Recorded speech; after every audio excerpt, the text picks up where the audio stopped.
SST की class है जिसमें हम सीटेट दिसंबर को टारगेट करके हम लोग पढ़ रहे हैं भैया। और आप सभी को बता दूं कि अभी हम लोग जो इस क्लास में डिस्कस कर रहे हैं वो हम लोग डिस्कस कर रहे हैं कक्षा 6 की एनसीईआरटी को डिस्कस कर रहे हैं। और आज जो हमारा क्लास नंबर है वो क्लास नंबर कौन सा है हमारा? आज हमारा क्लास नंबर 7 है। हम 7वीं क्लास को आज की क्लास में पढ़ रहे हैं। इससे पहले हमारी 6 क्लास हो चुकी हैं। तो आप में से जितने भी दोस्त मुझे भी देख रहे हैं, आपने यदि अभी तक पुरानी रिकॉर्डेड वीडियोस नहीं देखी हैं तो एक बार जाकर के दोस्तों उसको आप जरूर देखें, वो आपके लिए बहुत ज्यादा ही महत्वपूर्ण साबित होंगी। बात क्लियर है? चलिए, तो बाकी अब हम सब लोग अपने सेशन को स्टार्ट कर लेते हैं जल्दी से। एक बार पुनः आप सभी का स्वागत है, आप सभी का वेलकम, हार्दिक अभिनंदन, इस्तकबाल है आप सभी का प्यारे साथियों। यह वो क्लास है जो आपको सीटेट दिसंबर पेपर 2 में पास करवाएगी। यह वो क्लास है जो एसएसटी में आपको 50+ नंबर दिलवाएगी। तो एक बार कमेंट में यस लिख देंगे। क्या मैं अपनी क्लास को स्टार्ट करूं? सभी का स्वागत है, सभी का वेलकम है। क्या मैं अपनी क्लास को स्टार्ट कर सकता हूं? एक बार थम्स अप करके सभी लोग लाइक, शेयर और यस लिख देंगे। बहुत बढ़िया। चलिए जी, तो स्टार्ट कर लेते हैं। आज हमारा 7वां क्लास है और 7वीं क्लास में हम लोग जो आज का अंतिम चैप्टर है, हमारा अंतिम चैप्टर है भारत की जलवायु, वनस्पति तथा प्राणी। ये हमारा अंतिम चैप्टर है और ये चैप्टर नई वाली एनसीईआरटी में नहीं है। आप जानते हैं यह वाला जो सॉरी माफी चाहूंगा, जस्ट मिनट प्लीज, एक मिनट, ये रिमोट काम करना बंद हो गया, अचानक गिर गया। तो जब तक आप इतना समझ लीजिए कि हम लोग जो हैं अब तक क्या कर चुके हैं, हम लोग जो हैं अब तक भैया, और इससे पहले ये आपके चैप्टर 7 चैप्टर हम लोग 6 चैप्टर खत्म कर चुके हैं यहां तक, है ना। आप अगर बात करेंगे यहां तक, तो अगर हम आपसे बात करेंगे यहां पर, तो हम अब तक क्या पढ़ चुके हैं, यहां 7 चैप्टर्स के कंप्लीट कर चुके हैं। 8वां चैप्टर है भारत जलवायु, वनस्पति तथा वन्य प्राणी। आप देख रहे हैं मैंने इसको रेड डॉट से साइन किया है, और रेड डॉट से इसलिए किया है क्योंकि यह जो है नई वाली एनसीईआरटी में नहीं है। अभी जो आपको जो लोग पढ़ा रहे हैं या बहुत से टीचर भी आपको पढ़ाएंगे, वो कहेंगे कि भैया सीटेट का पेपर उसी में से बनेगा जो नई एनसीईआरटी में दे रखा है। लेकिन वास्तविकता दूसरी है। सीटेट का पेपर जो है भैया पुरानी एनसीईआरटी में से भी बन सकता है। तो यह इस चैप्टर आज का हमारा लास्ट है, इसको पढ़ते हैं। बात क्लियर है? सर सीटेट दिसंबर अपियरिंग वालों को 8th फेज में मौका मिलेगा कि नहीं सर, प्लीज रिप्लाई। एक बात बताइए भैया, मौका तो तब मिलना चाहिए ना, मौका तो तब मिलना चाहिए। अपियरिंग तो आपको तब माना जाएगा ना जब फॉर्म भर गया हो। जब अभी तक फॉर्म ही नहीं भरा है तो आप किस बेस पे कह सकते हो भैया कि अपियरिंग है? भाई जो 7th फेज की भर्ती आई थी उसमें तो जब बीपीएससी 7th फेज की भर्ती निकली थी उसी वक्त सीटेट का फॉर्म भी भर गया था, पेपर होल्ड था। तो बच्चों ने कहा कि भैया पेपर हो जाने दीजिए या फिर हमको मौका दीजिए।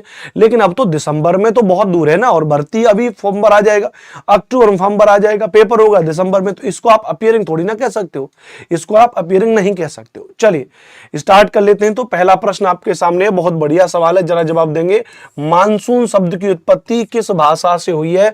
From which language has the word monsoon originated? Monsoon शब्द की उत्पत्ति किस भाषा से हुई है, इसके बारे में आपको जवाब देना है। इसके बारे में आपको जवाब देना है। मानसून शब्द की उत्पत्ति किस भाषा से हुई है? मोस्ट इंपोर्टेंट क्वेश्चन है, कई बार पेपर में पूछा भी गया है। मानसून शब्द की उत्पत्ति किस भाषा से हुई है, बताइए। सुमन मीना जी, मेरी क्लास की पीडीएफ आपको टेलीग्राम चैनल पर मिल जाएगा। आप टेलीग्राम चैनल पर मुझे फॉलो कर सकते हैं एसएसटी बाई अनुपम सर के नाम से। तो एसएसटी बाई अनुपम सर के नाम से हम जो भैया, और टेलीग्राम पर आप हमसे ज्वाइन हो सकते हैं। ठीक है बच्चों, चलिए बहुत बढ़िया। लैटिन जवाब दे रही है मनीषा, बाकी कुछ लोग सी जवाब दे रहे हैं, कुछ लोग ए जवाब भी दे रहे हैं। तो याद रख लीजिएगा, बताओ भैया, बताइए फटाफट से। तो याद रख लीजिएगा, अगर भारत के संदर्भ में अगर हम बात करेंगे कि भारत के संदर्भ में जो पवनों का खेल है, उसमें जो मानसून शब्द की व्याख्या है वह किसके द्वारा, कौन से शब्द के द्वारा लिया गया है? वो अरबी भाषा से लिया गया है। किसके द्वारा लिया गया मेरे प्यारे साथियों? अरबी भाषा के द्वारा लिया गया है। इस बात को नोट कर लीजिएगा। ठीक है भैया, इस बात को आप यहां पर समझ लीजिएगा, किसके द्वारा? अरबी भाषा की से हुई है, ध्यान रख लीजिएगा।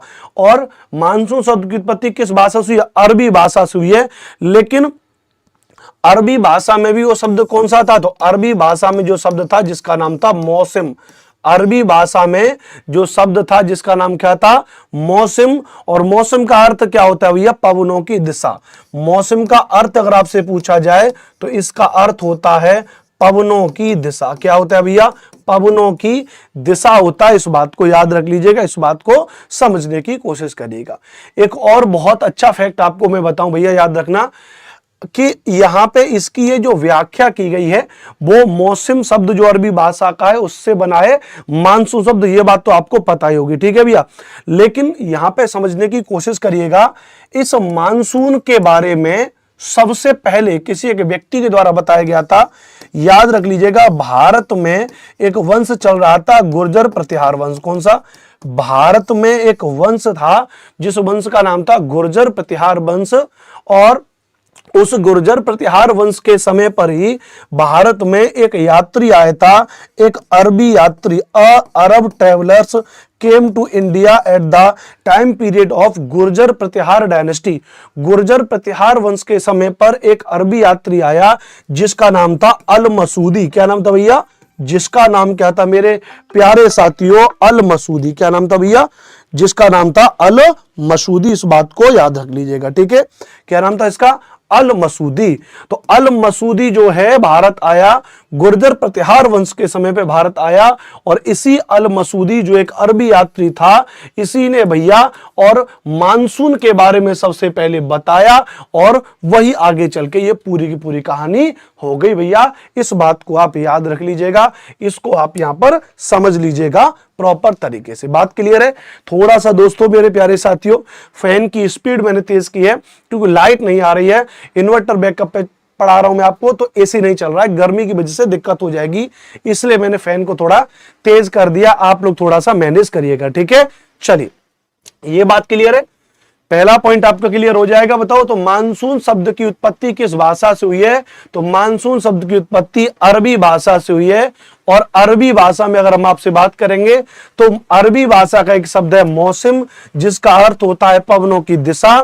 सबसे पहले एक अरबी यात्री जिसका नाम था अल मसूदी, जो गुर्जर प्रतिहार वंश के समय पर भारत आया और उसने, याद रख लीजिएगा भैया, इन सब चीजों की व्याख्या की। याद रख लेना। चलो दूसरे सवाल के बारे में बताओ, सेकंड क्वेश्चन के बारे में बताओ। Which of the following parts of India receive rainfall due to the returning monsoon? निम्नलिखित में से भारत के किस भाग में लौटते हुए मानसून के कारण वर्षा होती है? लौटते हुए मानसून के कारण वर्षा किससे होती है? कमेंट कर दो एक बार। डिस्टर्बेंस तो नहीं हो रहा ज्यादा? फैन की स्पीड तेज करने से कोई दिक्कत तो नहीं है? बताओ भैया, बताओ, ठीक है। थोड़ा सा मैनेज कर लीजिए भैया सभी लोग। और एक बार जिन्होंने भी सेशन को लाइक नहीं किया, सो मेरे प्यारे साथियों एक बार सेशन को लाइक कर दो। जिन्होंने अभी तक लाइक नहीं किया है सभी लोग फटाफट से एक बार, ठीक है। चलो भैया, एक बार फटाफट से सभी लोग क्या कर देंगे भैया? सेशन को लाइक भी कर देंगे, बहुत ज्यादा जरूरी है, ठीक है दोस्तों। चलिए आगे बढ़ते हैं, आगे समझेंगे, ठीक है भैया। तो अगर बात करेंगे तो याद रख लीजिएगा, लौटते हुए मानसून की बात कर रहा है, ये भारत का नक्शा हो जाएगा। भारत का जब ये साउथ वेस्ट मानसून आता है, साउथ वेस्ट मानसून आता है तो ये इस क्षेत्र में वर्षा करता है। किस क्षेत्र में वर्षा करता है? इस क्षेत्र में वर्षा करेगा। और जब ये लौटता हुआ मानसून आएगा तो इस क्षेत्र में वर्षा करेगा, विशेष तौर से तमिलनाडु वाले क्षेत्र में वर्षा करेगा। इसका मतलब उत्तर हो जाएगा तमिलनाडु एवं आंध्र प्रदेश। क्या हो जाएगा भैया? तमिलनाडु एवं आंध्र प्रदेश इसका सही उत्तर हो जाएगा। क्या हो जाएगा भैया? तमिलनाडु एवं आंध्र प्रदेश इसका सही उत्तर हो जाएगा। The right option will be D, Tamil Nadu and Andhra Pradesh. क्या हो जाएगा? तमिलनाडु एंड आंध्र प्रदेश। तो निम्नलिखित में से भारत के किस भाग में लौटते हुए मानसून के कारण वर्षा होती है? वह क्या हो जाएगा भैया? डी हो जाएगा, याद रखना।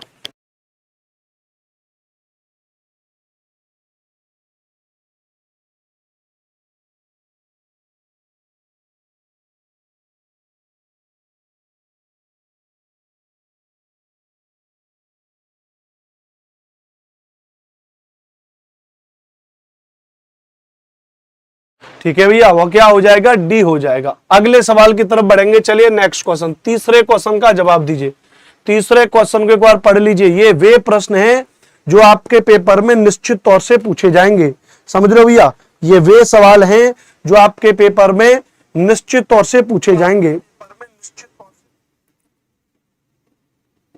ठीक है भैया, बहुत बढ़िया, बहुत बढ़िया, शानदार, जबरदस्त, जिंदाबाद, मजा आ गया एकदम से, बहुत बढ़िया।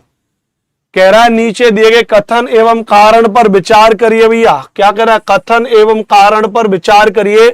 भारत की जलवायु को मानसूनी जलवायु कहते हैं। Indian climate is also known as monsoon climate. कारण कथन है, कारण कह रहा है भारत की स्थिति उष्ण कटिबंध में होने के कारण अधिकतर वर्षा मानसूनी पवनों से होती है, याद रख लीजिएगा।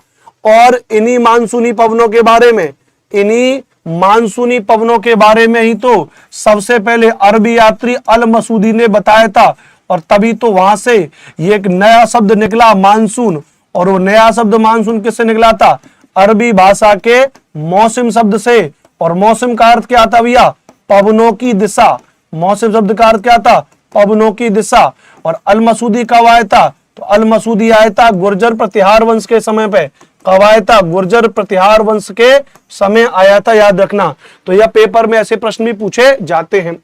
तो कह रहा है इनमें से बताओ क्या इसका सही कथन होगा, बताओ। ए होगा। सर प्लीज थ्योरी कब से पढ़ाओगे? सुमन मीना जी थ्योरी भी इसकी स्टार्ट कर देंगे बहुत जल्दी। इसकी थ्योरी भी स्टार्ट करेंगे बहुत जल्दी, परेशान मत होइए भैया, है ना। इसकी थ्योरी भी स्टार्ट कर देंगे, कंप्लीट वाली थ्योरी। ठीक है भैया, बताओ। इसकी कंप्लीट थ्योरी भी स्टार्ट कर देंगे, एकदम से मजा आने वाला है। डोंट वरी भैया, पढ़ते रहिए एकदम बढ़िया तरीके से, एकदम शानदार तरीके से पढ़ते रहिए। ठीक है भैया, बताओ। क्लियर है? यहां तक समझ में आ गया कि नहीं आ गया? यहां तक अगर समझ में आ गया तो एक बार बता दो कि हाँ सर यहां पे हमारी एक एक बात समझ में आ चुकी है।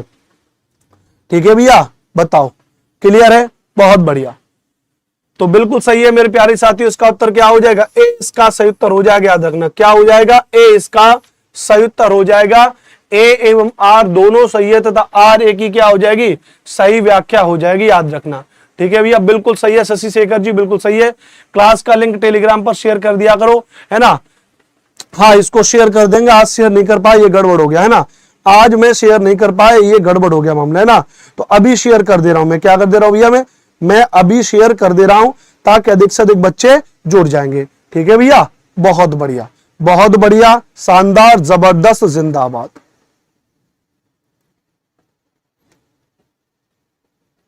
ठीक है भैया, अभी कर दे रहा हूं भैया।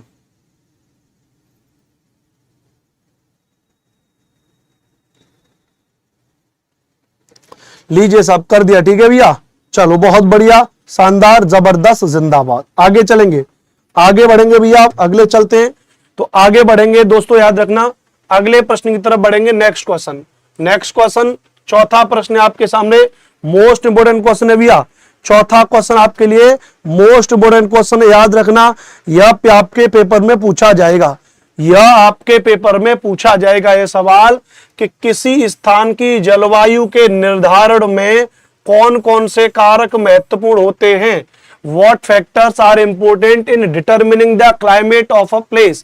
किसी स्थान की जलवायु के निर्धारण में कौन कौन से कारक महत्वपूर्ण होते हैं। स्थान की स्थिति, ऊंचाई, समुद्र से दूरी या उच्चावच। किसी स्थान की जलवायु के निर्धारण में कौन कौन से कारक महत्वपूर्ण होते हैं। ऐसे सवाल तो सीटेट में आते हैं कि नहीं आते हैं? बिल्कुल आते हैं अनुपम सर, बिल्कुल आते भैया। ठीक है भैया, एसएसटी में ऐसे सवाल आएंगे, और एसएसटी में अगर ऐसे सवाल आएंगे तो आपको कौन पढ़ाएंगे? हम पढ़ाएंगे, अनुपम, है ना भैया। तो इसीलिए सभी लोग एक बार कमेंट में कमेंट कर देंगे एसएसटी बाय अनुपम सर। क्या कमेंट कर देंगे भैया? एकदम थोड़ा सा सपोर्ट चाहिए आप लोगों से। सभी लोग कमेंट कर देंगे एक बार एसएसटी बाय अनुपम सर। ठीक है, क्योंकि यह टैग जो है यह एक टैग बन जाएगा, यूट्यूब भी फिर इसको क्या कर देगा? अप्रूव करेगा। Sangeeta Bhardwaj SST by Anupam sir, Saumya Jain SST by Anupam sir, Pritanjali Kumari. देखो इतना बढ़िया तरीके से आपको पढ़ा रहा हूं। ऐसे कमेंट ना, ये वाले कमेंट, ये वाले जो कमेंट है ना मेरे प्यारे साथियों, ये ऑफलाइन वीडियो के नीचे भी किया करो। बोलो करोगे कि नहीं करोगे? ऑफलाइन वीडियो के नीचे भी कर दिया करो, बढ़िया हो जाएगा। ठीक है, बहुत बढ़िया, बहुत बढ़िया। बसरुद्दीन एसके जी धन्यवाद, बहुत शुक्रिया। तो एक बात याद रखो, एक बात मुझको बताओ भैया, स्थान की जलवायु, भाई स्थान की स्थिति, कोई स्थान कहां पर है वहां की जलवायु उस तरीके से तो निर्धारित होगी ना। दूसरी बात, वो कितनी ऊंचाई पर है, धरातल पर है। हम जब जाएंगे पहाड़ों में, उत्तराखंड आप जाओगे, हिमाचल प्रदेश जाओगे, वहां अलग ऋतु होगी, थोड़ा ठंडापन महसूस होगा, नीचे अलग मौसम होगा। समुद्र से दूरी कितनी है, उच्चावच कितना है, तो क्या इसका उत्तर हो जाएगा डी, इसका बिल्कुल सही उत्तर हो जाएगा, याद रख लीजिएगा, ऑल ऑफ द अबव इसका उत्तर सही हो जाएगा। तो किसी स्थान की जलवायु के निर्धारण में कौन कौन से कारक महत्वपूर्ण होते हैं, इस बात को याद रख लीजिएगा, इस बात को समझ लीजिएगा। ठीक है भैया, बताओ क्लियर है कि क्लियर, बताओ भैया कि हाँ सर ये बात क्लियर है। ये क्वेश्चन को याद कर लो, इस क्वेश्चन को याद कर लो, ये पेपर में निश्चित तौर पे पूछा जाएगा। इस क्वेश्चन को याद कर लो भैया, इस क्वेश्चन को याद कर लो। एमडी जी जुड़ चुके हैं हमारे साथ पूर्णिया की धरती से, स्वागत है सर आपका, स्वागत है एमडी आलम जी आपका, स्वागत है भैया। अनुपम सर 9-10 के ज्योग्राफी एंड हिस्ट्री ले सकते हो क्या, बिल्कुल कराएंगे भैया, उसके बारे में भी पढ़ाएंगे, डोंट वरी भैया, डोंट वरी भैया, है ना, बने रहिए हमारे साथ में। चलिए साहिब सिंह कह रहे हैं एसएसटी भाई अनुपम सर आप बहुत अच्छा पढ़ाते हैं, मैं आज आपके क्लास में आई हूं, धन्यवाद धन्यवाद, बहुत शुक्रिया आपका, बहुत धन्यवाद। जो लोग नए जुड़े हैं इस चैनल को सब्सक्राइब भी कर लेना। देखो अपना सीधा क्लियर है। बहुत से लोग 2-4 मुझसे ऐसे भी कहते हैं, 1-2 वाला कमेंट करता है, अरे आप तो अपनी दुकान चला रहे हो, सब्सक्राइब करने के लिए ज्यादा बोलते हो। अरे मेरे दादा सब्सक्राइब करने के लिए बोलते हैं तो इसलिए बोलते हैं ताकि इस वीडियो का नोटिफिकेशन तेरे पास पहुंच सके। तो आप लोग यदि सब्सक्राइब करते हो तो ऐसा नहीं कि हमें 1-2 करोड़ रुपए मिल जाएगा हमें हमारी कंपनी को, नहीं भैया, इससे आपके पास नोटिफिकेशन पहुंच जाएगा तो आप लाइव क्लास में आ पाओगे। इतनी बजे होती है ना, और इतना एनर्जी से। देखो मैं एक बात और बता दूं, 1 मिनट सुनना, हाँ जी आप ही से कह रहा हूं, 10 सेकंड इधर इधर, 10 सेकंड समझना। देखो आधे से ज्यादा लोग क्या होते हैं, एसएसटी पढ़ाने लग जाएंगे, उनको क्या लगता है एसएसटी का मतलब सोशल स्टडी हो गया भैया। अरे भैया सोशल स्टडी का मतलब नहीं कि कुछ भी पढ़ा दो भैया। मैं 1-2 टीचर को आजकल यूट्यूब पर देख रहा हूं, कुछ भी पढ़ाए जा रहे, कुछ भी पढ़ाए जा रहे, उनको पता ही नहीं है वास्तव में कि सीटेट में क्वेश्चन किस लेवल के पूछे जाते हैं। अब उन्होंने कभी पढ़ाया हो पहले सीटेट तो पढ़ाए ना, लेकिन बच्चे वहीं जाएंगे और बोलेंगे वाह सर क्या गजब पढ़ा रहे। अरे उम्र बीतने को आई, सीटेट में पढ़ाते पढ़ाते हमारी 8-9 साल से सीटेट में पढ़ा रहा हूं भैया, तो एक एक चीज पता है। यह जो क्वेश्चन का फॉर्मेट भी बनाया हूं यह सीटेट का फॉर्मेट है। अगर मैं कल को किसी और एग्जाम में पढ़ाऊंगा तो उसके लिए अलग तरीके से बनाऊंगा। पिछली बार भी मैंने यही क्वेश्चन, आप में से जरूर ओल्ड स्टूडेंट मेरे 2-4 होंगे, कमेंट करके बता दो यही क्वेश्चन मैंने पिछली बार भी पढ़ाया होगा, क्यों मैंने हर कोई ये क्वेश्चन दोबारा चेंज नहीं किया, बताओ क्यों चेंज नहीं किया इस क्वेश्चन का फॉर्मेट? क्योंकि ये क्वेश्चन महत्वपूर्ण है, सीटेट में ऐसा ही क्वेश्चन आता है। अगर फॉर्मेट ही चेंज कर दिया तो क्या मतलब हुआ, बताओ है, बताओ क्लियर बताओ। तो मैं जो पढ़ा रहा हूं वो सीटेट एसएसटी का बिल्कुल प्रमाणित चीज पढ़ा रहा हूं आपको, जो सीटेट में पूछी जाएगी। ठीक है भैया, चलो आगे बात करेंगे, अगले सवाल के बारे में बात करेंगे। 5वां सवाल, विश्व में सर्वाधिक वर्षा कहां होती है? Where in the world receive maximum rainfall? विश्व में सर्वाधिक वर्षा कहां होती है भैया, बताओ विश्व में सर्वाधिक वर्षा कहां होती है? गीता शर्मा जी ओल्ड स्टूडेंट है सर, ओके स्वागत है गीता जी मैम। तो आप देख रहे हैं गीता मैम, यही सवाल मैंने पहले भी आपको कराया हुआ। मैं चाहता तो इसको बदल सकता था, मेरे पास हजारों क्वेश्चन है, मैं चाहूं तो बदल दूं क्वेश्चन, नए नए क्वेश्चन करा दूं, लेकिन मुद्दा मसला ये नहीं है कि नए क्वेश्चन कराए जा रहे हैं, मसला ये है कि हमारे पढ़ाई में से बालक का पेपर कितना % पास हो रहा है, हमारे पढ़ाए हुए क्लास में से क्वेश्चन सीटेट में आ रहा है या नहीं आ रहा है, मसला ये है। और ये जो क्वेश्चन है ये वो क्वेश्चन है जो आपके पेपर में निश्चित तौर से पूछे जाएंगे। ठीक है भैया, चलिए बहुत बढ़िया, आगे बात करेंगे। इस बात को याद रखना कि विश्व में सर्वाधिक वर्षा कहां होती है? Where in the world receive maximum rainfall? Pachmarhi में होती है, चेरापूंजी में होती है, मासनराम में होती है या ऊटी में होती है, बताओ भैया। विश्व में सर्वाधिक वर्षा कहां होती है भैया, बताओ। कितना बढ़िया प्रश्न है, सी जवाब दे रहे हैं भैया, याद रखना, बहुत बढ़िया बहुत बढ़िया बहुत बढ़िया। और जो आप में से देखो मेरे बिहार के भाइयों, मैं आपसे निवेदन करता हूं, आप में से जितने बिहार के मेरे भाई बहन हैं जो बीपीएससी 8th फेज की तैयारी कर रहे हैं, लिख के ले लो, जो जीके जीएस चाहे 9th 10th वाले वर्ग में चाहे 6वीं से 8वीं वाले वर्ग में जो एसएसटी आएगा, इसमें से एक भी क्वेश्चन बाहर नहीं जाएगा। तो आप में से जो बिहार वाले विद्यार्थी हो, रोजाना इस क्लास को अटेंड करिए, कंटिन्यू अटेंड करिए, पेपर में आएगा। मैं फिर से आपसे कह रहा हूं, सही उत्तर क्या हो जाएगा भैया? मोहसिन राम इसका सही उत्तर हो जाएगा। पहले इसका उत्तर क्या होता था? पहले इसका उत्तर क्या होता था, याद रखना, ये क्या भैया है ना, पहले इसका उत्तर क्या होता था, याद रखना, पहले इसका उत्तर होता था मेरे दोस्तों जो है कि चेरा पूंजी होता था। क्या होता था, चेरा पूंजी होता था। लेकिन अब इसका उत्तर चेरा पूंजी नहीं है, अब इसका उत्तर क्या है भैया, मासिनराम है। लेकिन एक बात बताओ, ये तो सर्वाधिक वर्षा का मसला है। अगर आपसे पूछा जाए कि वर्षा मापी यंत्र क्या होता है, वर्षा मापी यंत्र, तो याद रखना वर्षा मापी यंत्र की अगर बात करेंगे मेरे प्यारे साथियों, तो वर्षा मापी यंत्र क्या होता है भैया, रेन गॉज बोलते हैं। क्या बोलते हैं, रेन गॉज क्या होता है, तो वर्षा मापी यंत्र होता है रेन गॉज। इस बात को याद रख लीजिएगा, इस बात को समझ लीजिएगा। क्लियर है, बताओ। यस सर, मैं हर क्लास का नोट्स बनाता हूं। वेरी गुड मेरे भाई, वेरी गुड, बहुत बढ़िया। आगे से मतलब कल से जो मैं क्लास पढ़ाऊंगा उसमें क्वेश्चन के साथ थोड़ी सी थ्योरी भी आपको करवा दूंगा, क्वेश्चन के साथ थ्योरी भी आपको करवा दूंगा। और बहुत जल्दी 2011 से लेकर के 2023 तक के सभी पीवाईक्यू भी डिस्कस करूंगा इसी लाइव क्लास में। लाइव क्लास में पीवाईक्यू भी डिस्कस करना स्टार्ट कर दूंगा। ठीक है, ठीक है, बताओ।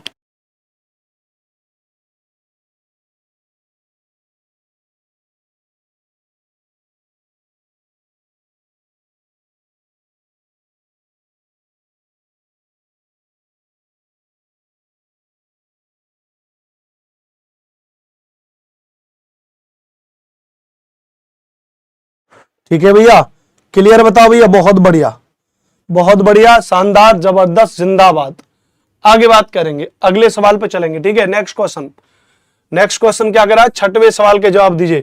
अब आइए लाइट भाई अब आया है लाइट, तब जाके थोड़ा सुकून मिलेगा मुझे लगता है ना, अब आके थोड़ा सा सुकून मिलेगा, वरना हालत गंभीर हो गई थी। वरना हालत क्या हो गई थी, बिल्कुल गंभीर हो गई थी, इतनी गर्मी हो रखी है भाई। ठीक है, भारत में उष्ण कटिबंधीय वर्षावन कहां पाए जाते हैं, where are tropical rain forest found in India. Bharat में उष्ण कटिबंधीय वर्षावन अंडमान निकोबार द्वीप समूह, उत्तर पूर्वी राज्यों में, पश्चिमी घाट में, प्रायद्वीपीय पठारी क्षेत्र में। कहां पर भारत में उष्ण कटिबंधीय वर्षावन पाए जाते हैं, बताओ भैया। उष्ण कटिबंधीय वर्षावन, वर्षावन इन्हीं को सदाबहार वन बोलते हैं। ऐसे वन जहां पे अधिक वर्षा होती है उस वाले क्षेत्रों में होते हैं भैया, ये उस वाले क्षेत्रों में होंगे, याद रखना। ठीक है, ठीक है भैया, बताओ। ठीक है, थोड़ी सी कैमरे की सेटिंग थी, कर दी। अब देखो, अंडमान निकोबार द्वीप समूह में बिल्कुल पाए जाएंगे, उत्तर पूर्वी राज्यों में पाए जाएंगे, पश्चिमी घाट में पाए जाएंगे, प्रायद्वीप पठार क्षेत्र में नहीं पाए जाएंगे। क्या हो जाएगा, 1, 2, 3 इसका सही उत्तर हो जाएगा। क्या हो जाएगा भैया, 1, 2, 3 इसका सही उत्तर हो जाएगा, याद रख लेना। क्या हो जाएगा भैया, 1, 2, 3 क्या हो जाएगा, इसका सही उत्तर हो जाएगा, याद रखना, इस बात को समझ लीजिएगा। ठीक है, ठीक है।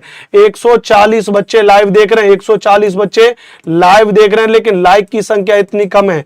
अरे बाप रे बाप, क्या करोगे भैया, है लाइक की संख्या इतनी कम कैसे हो सकती है दादा। तो जिन्होंने अभी तक लाइक नहीं किया सो क्या कर दो भैया, लाइक कर दो सेशन को, तब बात बननी चाहिए, तब बात बननी चाहिए। सभी लोग क्या कर दो, लाइक कर दो सेशन को। ठीक है, चलिए अगले सवाल का जवाब देंगे, बहुत ही बढ़िया लल्लन टॉप क्वेश्चन है। हमारे देश के अधिकांश भाग में किस प्रकार के वन पाए जाते हैं, और ये चैप्टर जो है नई एनसीईआरटी से हटा दिया है। सोच के देखो, अगर मैं इस चैप्टर को आपको ना पढ़ाता तो इतने इंपोर्टेंट क्वेश्चन आप नहीं पढ़ पाते, इतने महत्वपूर्ण क्वेश्चन आप नहीं पढ़ पाते। समझ रहे हो कि समझ रहे हो, इसलिए ढंग से पढ़ना है भैया, इसलिए एकदम ढंग से पढ़ना है। बताओ, क्लियर क्लियर, बताओ, समझ में आ गया, इस सवाल का जवाब दे दो, है ना। बहुत बढ़िया, बहुत बढ़िया। ठीक है, क्या कह रहा है कि हमारे देश के अधिकांश भाग में किस प्रकार के वन पाए जाते हैं, which type of forest are found in most of our country. तो भैया उष्ण कटिबंधीय वर्षा वन, पतझड़ वन, पर्वतीय वन या मैंग्रोव वन। तो याद रख लीजिएगा, हमारे भारत में सबसे ज्यादा किस प्रकार के वन पाए जाएंगे। देखो ए जवाब दे रहे हो, अरे भैया, अरे वर्षा वन नहीं, मानसूनी वन सबसे ज्यादा पाए जाते हैं। पतझड़ वन जिनको मानसूनी वन भी कहते हैं, पतझड़ वन इन्हीं को हम क्या कहते हैं, मानसूनी वन कहते हैं, याद रख लीजिएगा। पतझड़ वनों को हम क्या कहते बोलते भैया, पतझड़ वनों को हम बोलते भैया मानसूनी वन बोलते, याद रख लीजिएगा। जो लोग नए जुड़ते जा रहे हैं टेलीग्राम पर ज्वाइन हो जाना, SST बाई अनुपम सर के नाम से, SST बाई अनुपम सर के नाम से टेलीग्राम पर ज्वाइन हो जाना। ठीक है, ठीक है भैया, क्लियर है, बताओ, समझ में आ गया कि नहीं आ गया। बहुत बढ़िया, बहुत बढ़िया। क्या उत्तर हो जाएगा, 20 का उत्तर हो जाएगा उष्ण कटिबंधीय पतझड़ वन।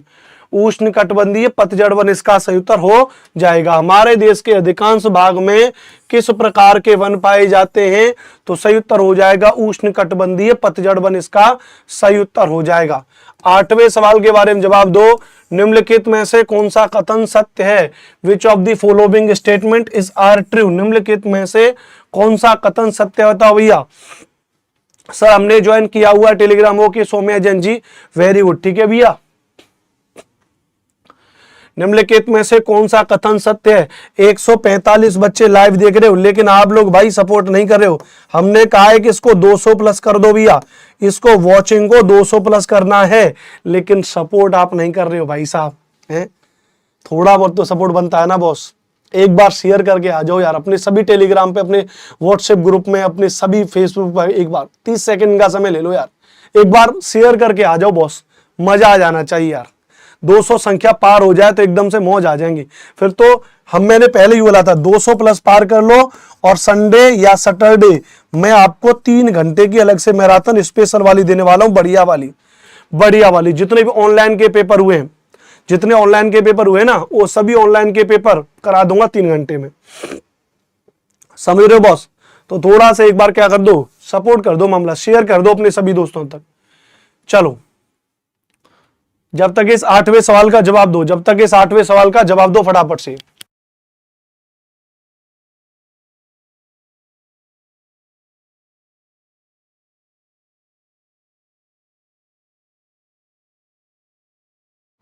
ठीक है, क्लियर है, बताओ ओके है, आगे बढ़े।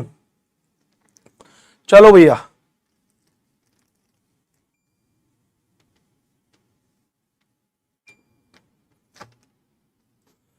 तो कह रहा है कटीली झाड़ियों वाली वनस्पति में पानी की क्षति को कम करने के लिए पत्तियों में बड़े बड़े कांटे होते हैं। बिल्कुल सही बात है, ताकि वाष्पोत्सर्जन ज्यादा ना हो जाए।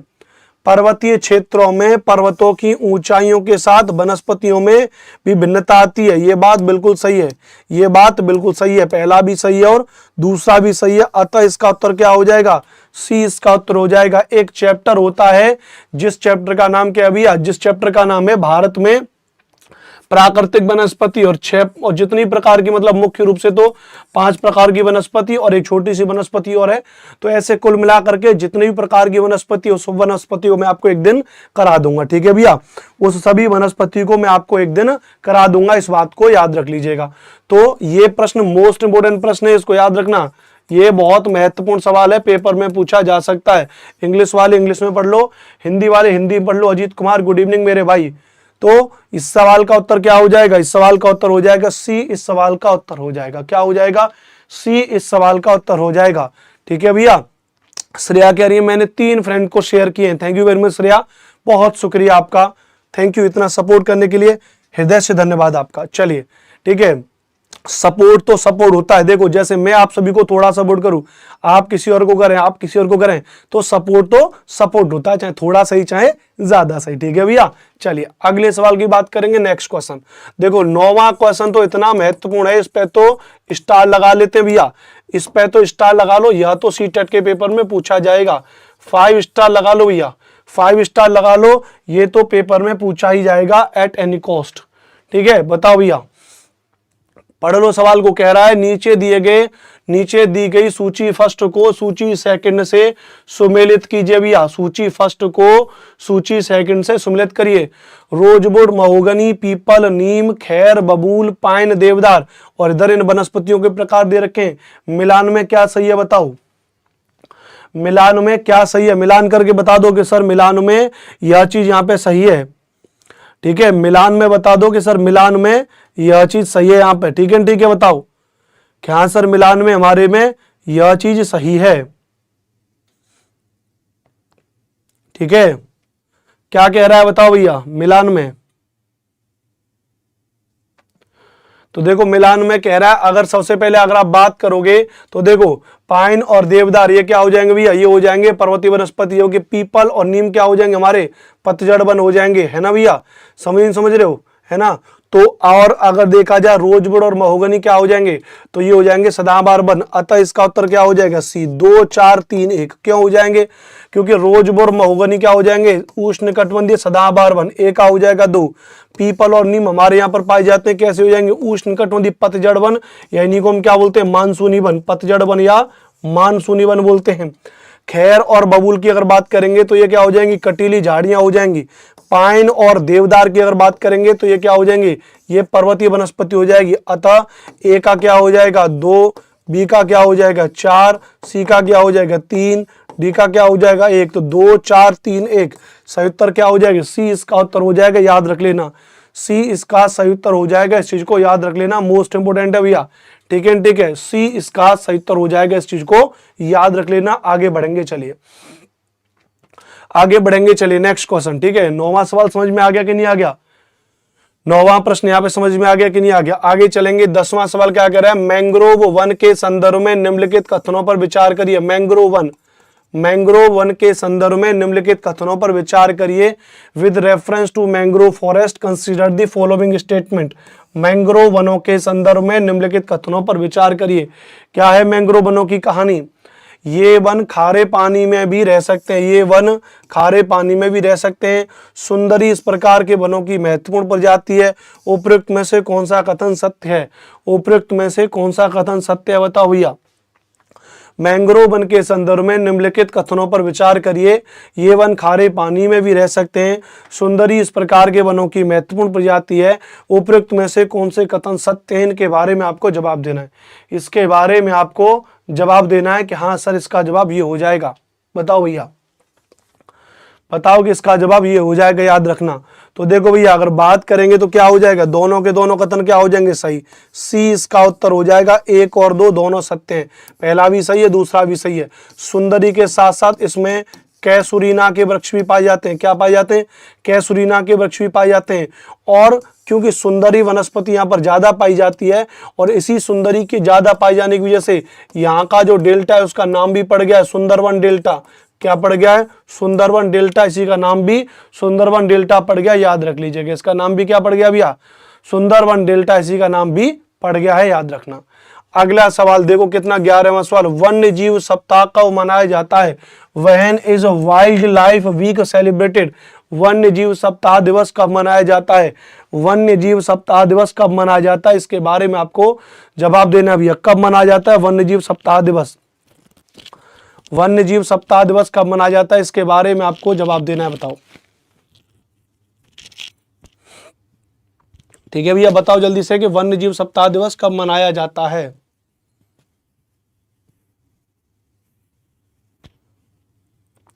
अक्टूबर के पहले सप्ताह में, ए जवाब दे रहे हैं, बिल्कुल सही जवाब है। तो अक्टूबर के पहले सप्ताह में वन्य जीव सप्ताह दिवस मनाया जाता है, याद रख लीजिएगा। अक्टूबर के पहले सप्ताह में क्या मनाया जाता है, तो अक्टूबर के पहले सप्ताह में वन्य जीव सप्ताह दिवस मनाया जाता है, इस चीज को नोट कर लीजिएगा। तो वन्य जीव सप्ताह दिवस कब मनाया जाता है, तो ये मनाया जाता है अक्टूबर के पहले सप्ताह में मनाया जाता है, इस बात को नोट कर लीजिएगा, इस बात को यहाँ पर समझ लीजिएगा। आगे बढ़ेंगे भैया, ठीक है, नेक्स्ट क्वेश्चन की तरफ चलेंगे। अगला क्वेश्चन क्या कह रहा है, 12वें क्वेश्चन के बारे में बताओ। निम्नलिखित में से भारत में जंगली बकरी कहाँ पाई जाती है, भैया बताओ। Where among the following wild goat is found in India. Bharat में निम्नलिखित में से जंगली बकरी कहाँ पर पाई जाती है, जंगली बकरी कहाँ पर पाई जाती है, बताओ भैया। पश्चिमी घाट पर पाई जाती है, पूर्वी घाट पर, गिरिवन पर, या हिमालयी क्षेत्रों में।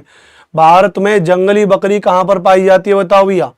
जंगली बकरी कहाँ पर पाई जाती है, नोट करके बताओ एकदम से बढ़िया से। क्या इसका उत्तर हो जाएगा कि जंगली बकरी कहाँ पर पाई जाती है, बोलो भैया।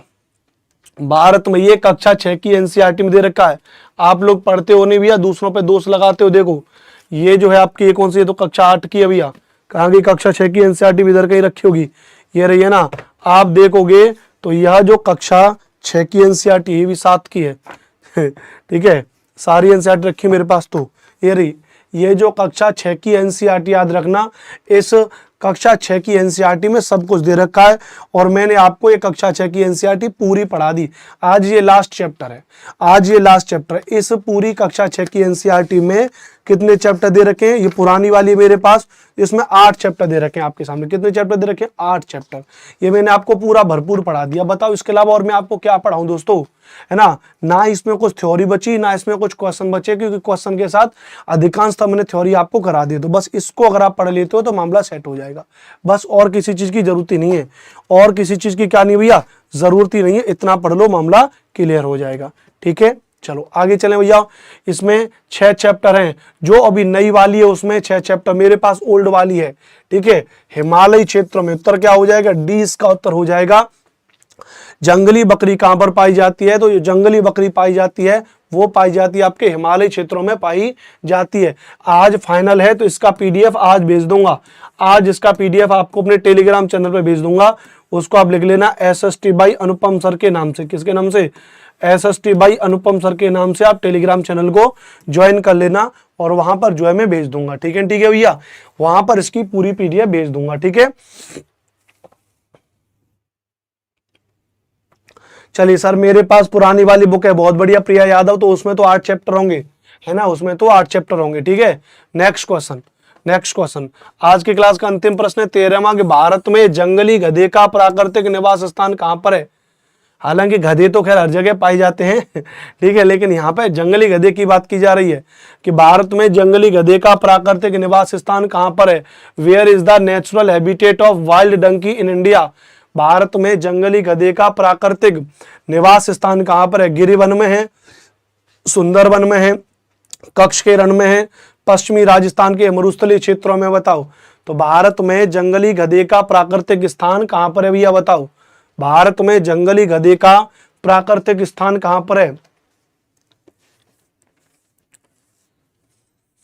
ठीक है भैया, बताओ, आगे बात करेंगे। इस सवाल का जवाब दो तो ध्यान रख लीजिएगा, इसका उत्तर क्या हो जाएगा, कच्छ का रण कहां पर, गुजरात में। कच्छ के रण गुजरात में पाए जाते हैं, याद रख लीजिएगा। कच्छ के रण। और गिरवन में क्या पाए जाते हैं, गिरवन में पाए जाते हैं एशियाई शेर पाए जाते हैं। एशियाई शेर कहां पाए जाते हैं, गिरिवन में पाए जाते हैं, इस बात को याद रख लीजिएगा। सुंदरवन डेल्टा में क्या पाया जाता है, Bengal tiger, royal Bengal tiger, ये भी याद रखना। रॉयल बंगाल टाइगर आपसे पूछा जाए कि भैया रॉयल बंगाल टाइगर कहां पाया जाता है, तो रॉयल बंगाल टाइगर सुंदरवन में पाया जाता है। एशियाई शेर गिरिवन में पाए जाते हैं। पश्चिमी राजस्थान के मरुस्थलीय क्षेत्र एक अलग विशेषता है। तो इसका सही उत्तर क्या हो जाएगा, सी इसका सही उत्तर हो जाएगा। नोट कर लीजिएगा, क्या हो जाएगा, सी इसका सही उत्तर हो जाएगा। मेरे प्यारे साथियों याद रखना, मेरी सारी की सारी क्लासेस को आप SST बाई अनुपम सर के नाम से यूट्यूब पर सर्च कर सकते हो। बात क्लियर भैया, यूट्यूब पर आप मेरी क्लास जब भी सर्च करोगे, बोलो किस नाम से सर्च करोगे, SST बाई अनुपम सर के नाम से आप सर्च करोगे। याद रख लीजिएगा, इस चैनल पर मेरी क्लास, जिस चैनल को आप लोग देख रहे हो, textbook super coaching TET and PRT channel है, आप इस चैनल को सब्सक्राइब करें, सपोर्ट करें एकदम से बढ़िया।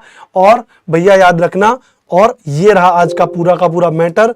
यहाँ पे आज हमारी क्लास खत्म हो गई, क्योंकि ये पूरे के पूरे 8 चैप्टर थे बेटा पलामू। ये देख लो यहाँ पे मेरे लाल, ये 8 चैप्टर थे, जिन 8 चैप्टर को मैंने आपके लिए पूरा का पूरा विधि विधान से खत्म कर दिया। यहाँ पर ये कक्षा 6 की NCERT की सूची है, जिसमें पहला, दूसरा, तीसरा, चौथा, 5वां, 6वां, 7वां और 8वां, ये कितने भैया, ये 8 चैप्टर हैं। याद रख लीजिएगा, कितने चैप्टर हैं, ये 8 चैप्टर हैं। और नई वाली NCERT में केवल 6 चैप्टर हैं। लेकिन मैंने आपको अपनी ओल्ड NCERT से पढ़ा है। किससे पढ़ा हुआ है, ओल्ड NCERT से। तो आप इस बात को याद रखना, नई NCERT में हमेशा 2-4 चैप्टर इन्होंने कम किए हुए हैं, जब से कोविड के बाद इन्होंने नई NCERT की हुई है ना। तो ये पूरी कहानी आपके सामने यहाँ पर हो गया। मेरे प्यारे साथियों, वीडियो अच्छी लगी हो मेरे दोस्तों तो ऑफलाइन में कमेंट करके जरूर बताना, ऑफलाइन कमेंट करके हौसला अफजाई हमारी जरूर करना। कल हम एक नई क्लास की तरफ मूव करेंगे। हाँ, कल हम क्या करने वाले हैं थोड़ा याद रखना। कल अगर हम बात करेंगे तो कल हम इस कक्षा 6 की NCERT का एक ब्रीफ थ्योरी करा दूंगा। मैं आपको ब्रीफ में थ्योरी करा दूंगा। कल क्या भी हमारा, कल हमारा कौन सा दिन है, 1 मिनट, कल हमारा जो दिन हो जाएगा, कल हमारा दिन हो जाएगा, आज ट्यूसडे है ना, कल वेडनेसडे। कल क्या हो जाएगा भैया, तो कल हमारा हो जाएगा वेडनेसडे। तो कल वेडनेसडे को तो क्या हो जाएगा, कक्षा 6 की NCERT का फाइनल टच हो जाएगा। लेकिन याद रखना, वेडनेसडे के बाद थर्सडे को, कब भैया, थर्सडे को, THURSDAY, थर्सडे को हम क्या करेंगे, थर्सडे को हम लोग पॉलिटी की क्लास NCERT शुरू करेंगे। पॉलिटी एनसीईआरटी शुरू करेंगे थर्सडे से। थर्सडे से हम लोग क्या करने वाले हैं भैया, थर्सडे से हम लोग पॉलिटी की एनसीईआरटी शुरू करने वाले हैं। और देखो मैंने तो मंगा के रखी है, आपके पास यदि नहीं है तो मंगा के रखना। ये वाली किताब हम लोग पढ़ेंगे कक्षा 6 की पॉलिटी की एनसीईआरटी, इसको हम पढ़ेंगे, याद रखना, ठीक है भैया। इसको हम पढ़ेंगे पूरी तरीके से, ठीक है दोस्तों, बताओ क्लियर है। तो कल से पढ़ेंगे भैया हम, थर्सडे से पॉलिटी की एनसीईआरटी पढ़ेंगे और कल हम इसको फाइनल रिवीजन कराएंगे कक्षा 6 की एनसीईआरटी का, ठीक है। चलो अपना ध्यान रखो और मस्ती के साथ में पढ़ते रहो भैया, अपना ध्यान रखना। Thank you, take care, love you all, जय हिंद, जय भारत, नमस्कार, राम राम, राधे राधे। वीडियो अच्छा लगा हो तो ऑफलाइन में कमेंट करके बता